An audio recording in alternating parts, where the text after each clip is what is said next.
You know, every nation has a blueprint, a single document that's supposed to define its very soul. Today, we're diving into one of the most ambitious of them all, the 1974 Constitution of Burma. And let me tell you, this was way more than just a legal text. It was a radical plan to build a socialist state, literally from the ground up. So let's explore the architecture of that vision. Right from the get-go, this constitution tells you exactly why it exists. The preamble itself basically declares war on what it saw as the failures of a capitalist democracy. It paints this picture of a nation where independence didn't help the people, it just made the elites, the landlords and capitalists, even more powerful. In their view, the whole socialist dream was about to be extinguished, so this document presents itself as a necessary and revolutionary course correction. And that revolutionary context really brings us to the core mission here. This document wasn't just written down as a new set of rules. It was framed as, like, the fulfillment of a historical destiny. The Burma Socialist Program Party, the BSPP, they cast themselves as the architects of this brand new era. Their stated goal? To formally create a socialist state, to undo all those past failures and to build what they called a peaceful and prosperous society for the working people. So, how do you even begin to build a state to achieve a mission that big? Well, you start with your core principles, the absolute non-negotiable bedrock of the new republic. Just look at the focus here. I mean, it is relentless. Every single principle is driving toward one point. The goal, a socialist society. The economy, a socialist system. The structure of the state itself, you guessed it, based on socialist democracy. And who owns everything? According to Article 18, the state is the ultimate owner of all land, all resources. And who controls how things are made? Article 19 is crystal clear. The state nationalizes the means of production. There is absolutely no room for interpretation. Every single pillar is built to support one ideology. Okay, but having all those economic and social principles is one thing. You need a political engine to actually enforce them, right? The entire system is built on this one powerful linchpin, one crucial piece of text that guarantees the state's direction and locks everything else into place. And that linchpin is Article 11. And there it is.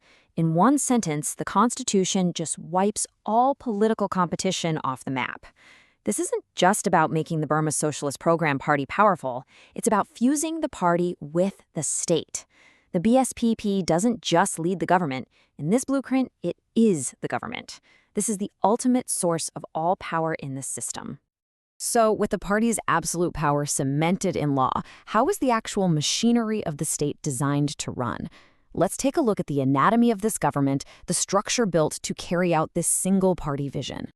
At the very, very top of the pyramid, you have the Paithu Huta, which is the People's Congress. Article 41 says this is the highest organ of state power. So in theory, all the power of the country flows from the people through this one supreme body. Now, on paper, this flow of power looks pretty clear, almost democratic, right?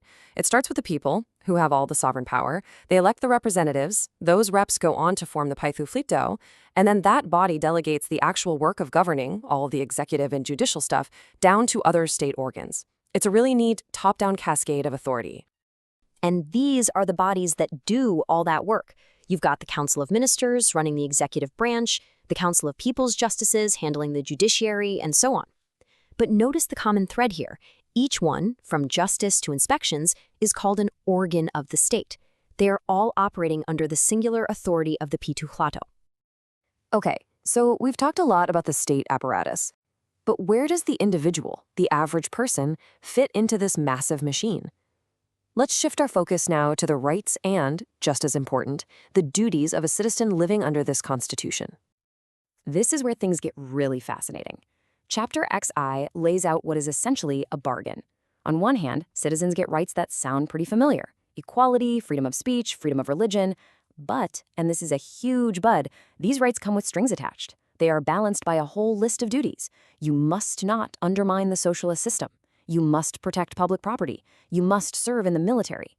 In this framework, rights aren't just something you have. They're conditional on you fulfilling your duty to the state. And that, of course, brings up a critical question. How does a system like this protect itself?